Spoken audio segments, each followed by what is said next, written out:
Before I get back into the Halo groove, I'd like to bring up two things. The first is a big thank you to everyone who has been super supportive of my content and channel, both past and present. Making videos can sometimes be a drag, and I've always been one hell of an inconsistent creator. But you guys stuck with me for all these years, and we finally broke that big goal of 100,000 subscribers. And on days when I'm struggling to open the editing software, I read your comments and it makes that struggle disappear. And now that I've buttered you up some, please support me on Patreon. Patreon. I'm sorry, that's really bad, but in all seriousness, many kind people in my Discord recommended that I finally set up and manage a Patreon page, so if you would like to help out, please take a look at the page and consider it. And now on to 11 uninterrupted seconds of celebration of this incredible milestone. Are you ready? Party time, everybody's feeling fine 'cause it's party time.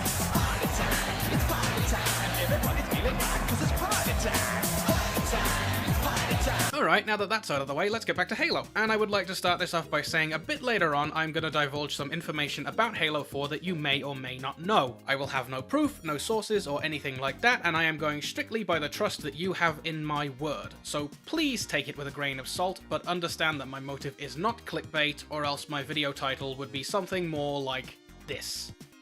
Let's talk about Halo 4. Halo 4 for me was a weird yet very welcome and exciting announcement. Like almost all in development games, we knew virtually nothing about the plot, the characters, the setting, the forge, multiplayer, or anything else that Halo 4 might offer.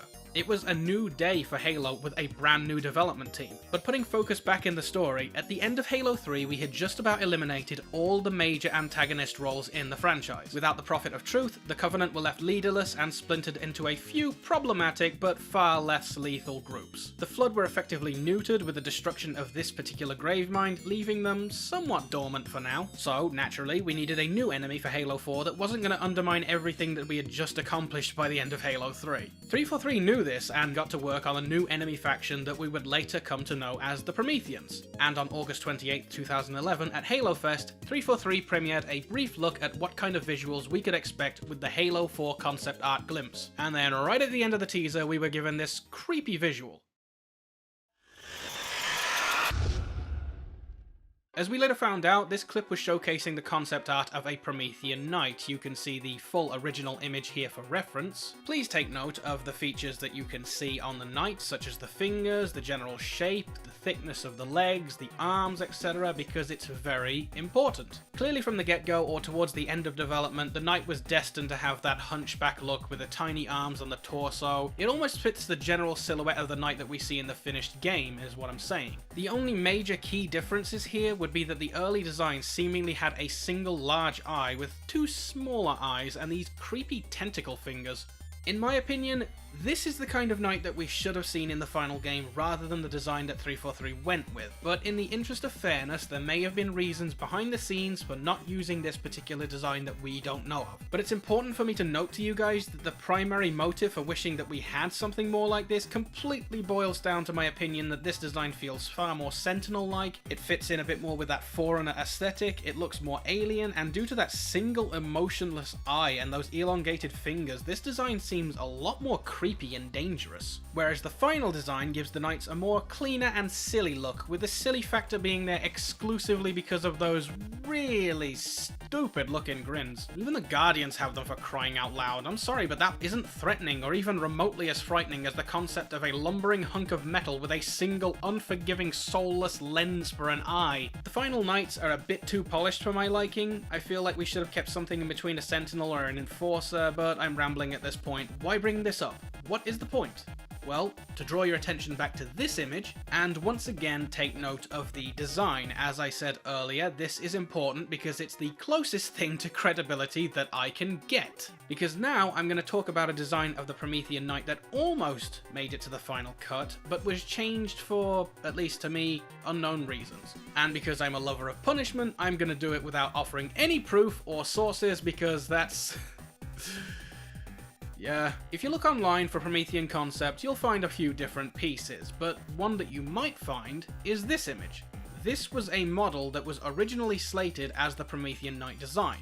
Some time ago, I was able to see this model in-game, in action, moving, remaining idle, and doing a few other things. As you can see, it bears a striking resemblance to the art from the concept teaser, with the key similarities being that the legs are actually attached to the torso and not floating. They're also extra thick! And of course, we can clearly see those creepy fingers. The back of the Knight sported this strange hoop addition. If I recall correctly, I could not see a section on the back where a watcher would be housed, or any further evidence suggesting that a watcher could be housed there either. The design of the face and head is far clearer, with this version abandoning that creepy center eye. Gameplay wise, it seemed like they interact with the player similarly to how they do in the finished game, but with a few different animations. But the most obvious change to me was the death animation. When these original Knights were killed, they didn't dissolve and burn away. They broke into several pieces in a pile of debris on the floor, just like a sentinel would. Going strictly by memory, that's all I can remember. The things that I've mentioned here were things that I saw months and months ago, and as I said, I cannot prove the legitimacy,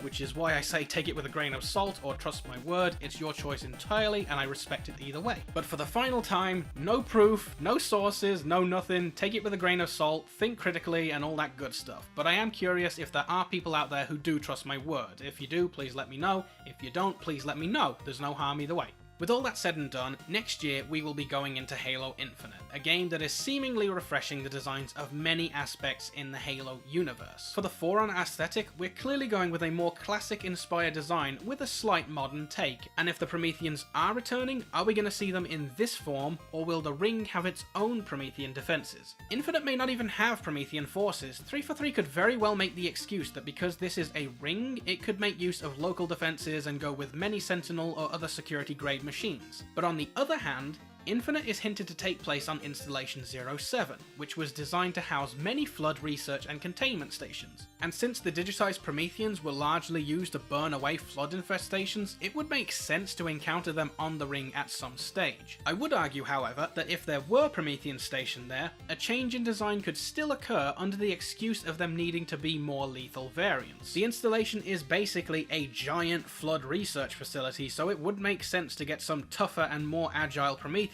Even if the Knights made it back into the game as we know them right now, just like with Halo 5 and the Soldiers, we could see a new variant pop up. Something that I've always wanted was a big Promethean. And I mean a big boy Promethean. I guess you could say the Warden Eternal kinda fits that description, but I don't mean something like that. Imagine for a moment, in Infinite, if you had to escape to some kind of cavern or Forerunner subterranean system, and sprawling deep into the tunnels are these thick pipes with some kind of blue energy seeping through them. You follow them deeper and discover a huge chamber, and at the center there's some kind of large machine.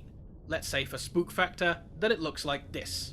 And upon entering the chamber, this thing activates. It spots you, and after scanning you with that single soulless eye, it identifies you as a threat or trespasser and proceeds to hunt you down across a couple of missions. Regular firepower cannot harm it, and it isn't until the third act of the game where you finally destroy it.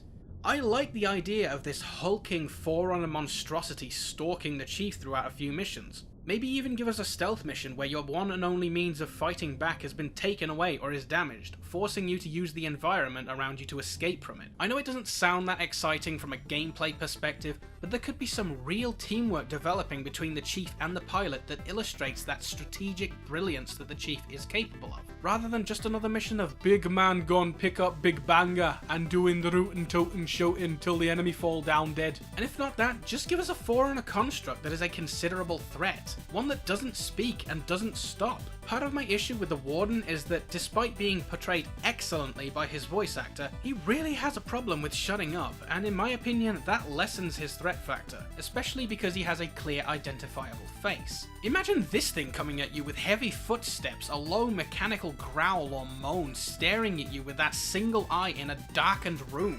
But that's just the opinion of one chunky man, and I would like to hear yours instead, so let me know what you think about my idea. But for now, I would like to thank all of my current patrons, including Jay Laughlin, Curry-chan, Mr. Toenail XX, Rook, Thaddeus Helmet, and Wolfric Productions. If you would like to support the channel on Patreon, please check out the link in the pinned comment and description, and I will see you guys next time. How do you make your thumbnails? I pay an excellent graphic artist named Stephen Slack to make my thumbnails. He uses a combination of Photoshop, After Effects, and Source Filmmaker, and then Instagrammers steal the work and pass it off as their own. If you would like to check out the real source, please look in the description for his links. Would you plan on doing any Bionicle-related content further down the road? As much as I'd like to, I can't see my mostly Halo audience going for it, so for now I'm gonna keep trying to brainwash people using references.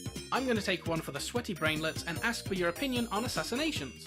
I can't say I have much of an opinion on assassinations, other than I think they're cool.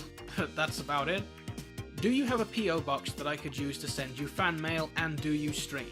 I know one of your comments was read before, but I'm reading this one as a PSA to others. No, I do not have a PO box. I never thought that I would need one, but if there are people out there who would like to send fan mail and things, let me know and I'll think about it. And I do streams, but they're only on Twitch because streaming on YouTube is seriously bad for my channel, so I can't do it here.